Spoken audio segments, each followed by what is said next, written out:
Hello everyone and welcome to The No Show. I'll be your host Nathan Orenstein and today I'm going to be reviewing Supergirl. Supergirl is written by Anna Nogueira, directed by Craig Gillespie, and stars Millie Alcock, Eve Ridley, Matthias Schoenarts, and Jason Momoa. When a space pirate named Krem poisons Supergirl's dog Crypto, she has to go after him in order to get the antidote. A young girl named Ruthie tags along as Krem had killed her family and she wants to avenge their deaths. Supergirl is the second film in the DC universe, which kicked off last year with the release of Superman. I was pretty lukewarm on Superman as a whole, ultimately giving it a slightly positive score of 6 out of 10. I said that it kinda just felt like it blended in with every other superhero movie we've gotten over the course of the past 2 decades, and while I don't entirely disagree with that assessment looking back, I think that statement is much better reserved for a film like Supergirl. In fact, Supergirl has made me appreciate Superman more in retrospect, and I probably could have gone a little bit easier on it in my review. But this isn't a retrospective on Superman, so let's talk about Supergirl. If you somehow couldn't tell from that intro, I was not crazy about this movie. There isn't a single thing happening in this film that makes it stand out in a sea of superhero films. That doesn't mean it's bad necessarily, but it is painfully mediocre and lacks any sort of style or personality or even plot that helps it make a name for itself. I guess we should start with Supergirl herself, played by Millie Alcock. The goal was basically to create a character who is the opposite of Superman, and they achieved that. The movie's subversive because it starts with this drunk, snarky, rude young woman as the protagonist of our superhero movie. Ooh. Unfortunately, it just kinda comes off as a PG-13 version of Deadpool, a character archetype I can't imagine anyone really wants, and the film really feels like it's forcing this edgy devil-may-care attitude.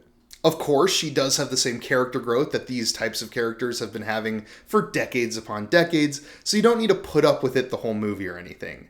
I think by the end of the film, I was actually on board with Supergirl as a character, and I think there is room for her to grow on me in whatever movie she appears in next.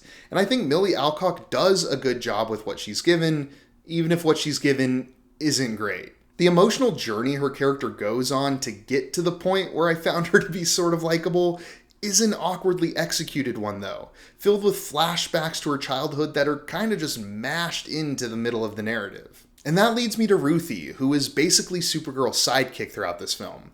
I can't remember the last time I saw a character, a prominent character at that, serve purely as a vessel for the film's themes. Ruthie is a young girl dealing with the grief and the rage of losing her family to a killer.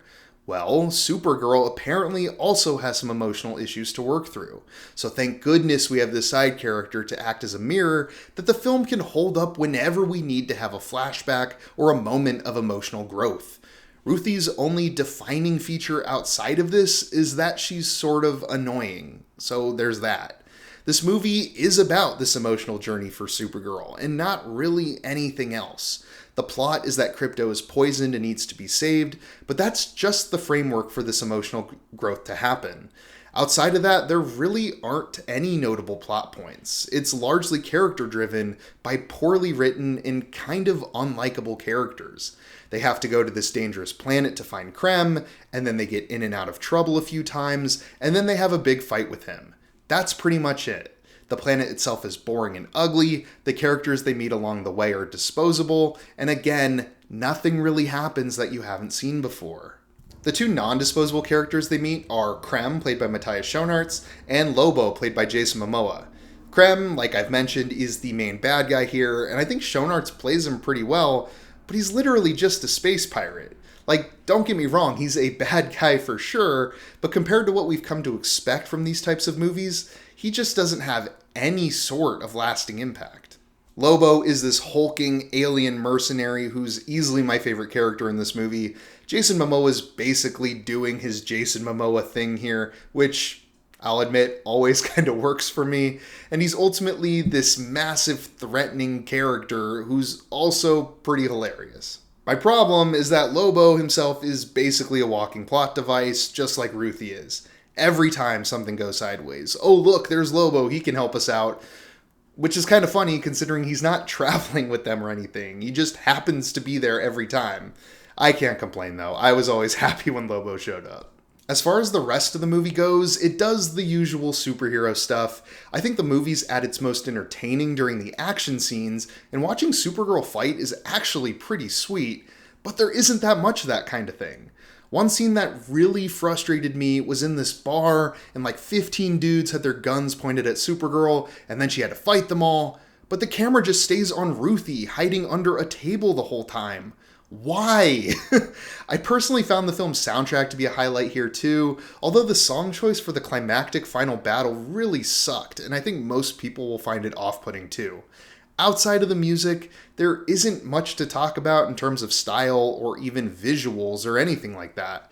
The film goes through the motions, has the necessary character development to get from point A to point B, and then ends when it feels it's achieved that.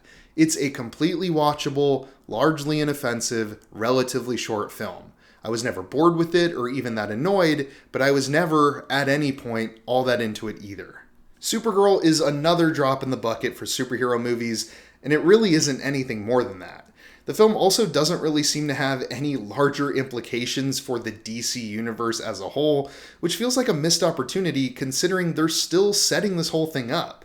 It is nice, admittedly, to have a film that isn't so interconnected to a larger universe, but it's not like the movie's doing anything interesting on its own anyway. Supergirl is about as mediocre as it gets, but it does lean closer to the bad side of things if I had to choose. I just can't really see myself recommending this movie to anyone. I'm going to be giving it a 5 out of 10. If you enjoyed the review, then feel free to leave a like and subscribe if you're new. And if you've seen Supergirl already, I'd love to hear your thoughts down in the comments below. I've been Nathan Orenstein with The No Show. Thanks for watching.